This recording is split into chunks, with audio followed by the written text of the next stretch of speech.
ព័ត៌មានទី3នេះគឺនៅគ្រោះទឹកជំនន់នៅក្នុងប្រទេសថៃបាទឥឡូវនេះប្រិយមិត្តអាចមើលឃើញរូបភាពនេះហើយគឺមានអ្នកនៅរូបទូចបន្តិចគឺរូបខ្ញុំមិនអាចដាក់ cursor បង្ហាញបានគឺអ្នកជាប់កុននៅលើដំបូលអគារណែនតែម្ដងពីព្រោះទឹកនៅកន្លែងនេះទីក្រុងហាត់យ៉ៃនេះគឺលិចទៅដល់ជាន់ទី1នឹងលិចអស់ទៅហើយមិនអាចនៅកន្លែងហ្នឹងបានទេអញ្ចឹងពួកគាត់ទៅប្រមូលផ្ដុំគ្នាទៅលើដំបូលហើយបើយោងតាមសេចក្តីរាយការណ៍នានារួមទាំងទីភ្នាក់ងារសារព័ត៌មានបរទេសដូចជា Reuters ផងដែរគឺនៅ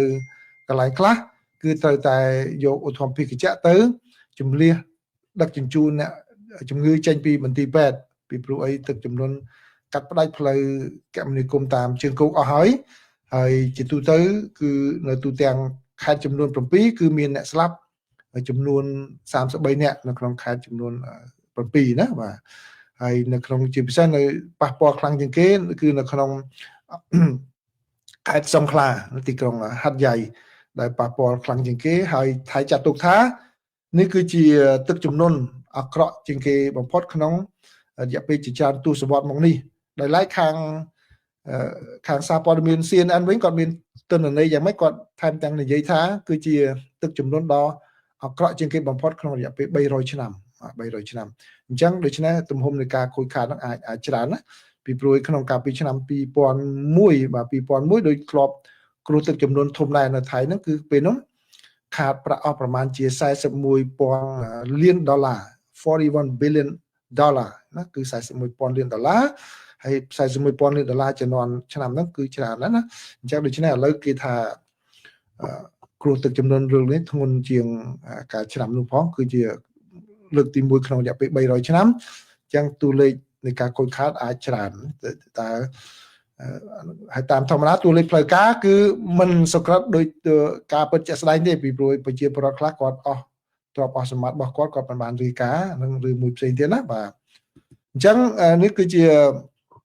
គ្រោះទឹកជំនន់ដ៏ធំមួយហើយក្រៅពីហ្នឹងគឺនៅខាងម៉ាឡេស៊ីនោះក៏មានដែរម៉ាឡេស៊ីហ្នឹងគឺក៏មានទឹកជំនន់ផងដែរដែលធ្វើឲ្យអាជ្ញាធរត្រូវជំនះប្រជាពលរដ្ឋប្រមាណជា45,000 នាក់ហើយនៅឥណ្ឌូនេស៊ីហ្នឹងក៏មានអ្នកស្លាប់បាទ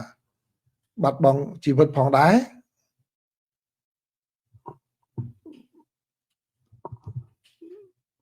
បាទរហូតដល់ពី8ទៅដល់13នាក់បាទនៅឥណ្ឌូនេស៊ីបាទដល់ឥណ្ឌូនេស៊ីហ្នឹងគឺមាន8ទៅដល់13នាក់ដែរ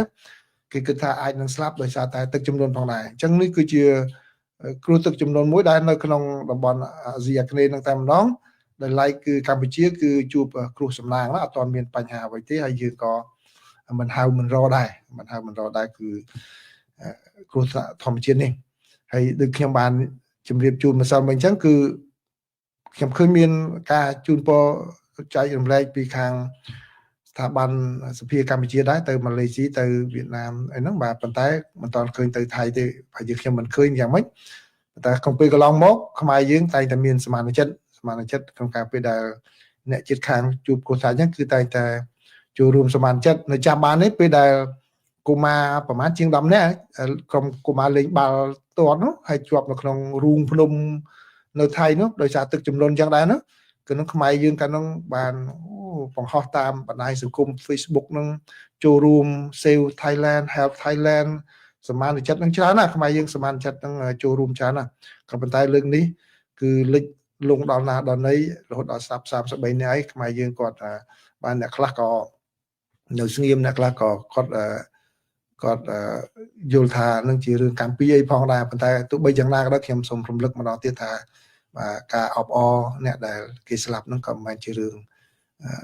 ប្រពៃដែរណាឬក៏គេជួបគ្រោះថ្នាក់គឺមិនមែនជារឿងប្រពៃដែរបើគាត់ថាយើងមិនបានអីយើងនៅស្ងៀមក៏បានដែរយើងនៅស្ងៀមអញ្ចឹងបាទកុំឲ្យគេក្នុងឱកាសហ្នឹងតែយើងសរសេរវានៅជាប់ហ្នឹងគេវិតម្លៃពីពួកបរទេសក៏អញ្ចឹងដែរបរទេសក៏គេមើលដែរបរទេសខាងក្រៅក៏គេមើលតើវា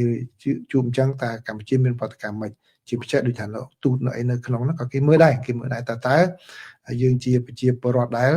មានទឹកចិត្តយ៉ាងម៉េចក្នុងពេលដែលអ្នកជិតខាងយើងជួបប្រទះរឿងអញ្ចឹងតើដោយសារតែរឿងជួនកាលគេអាចយល់យើងដោយសាររឿងបញ្ហាព្រំដែននេះយើងមានប្រតិកម្មបែបហ្នឹងគេអាចយល់ដែរក៏ប៉ុន្តែក៏បើសិនជាយើងនៅបង្ហាញភាពចាស់ទុំអានឹងរត់តែល្អដែរណា គ្រាន់តែជាមតិផ្ទាល់ខ្លួនរបស់ខ្ញុំទេអញ្ចឹងប្រិមិត្តអាចធ្វើដោយខ្លួនឯងខ្ញុំជឿថាប្រិមិត្តយល់ថាអ្វីទៅល្អហើយបាទ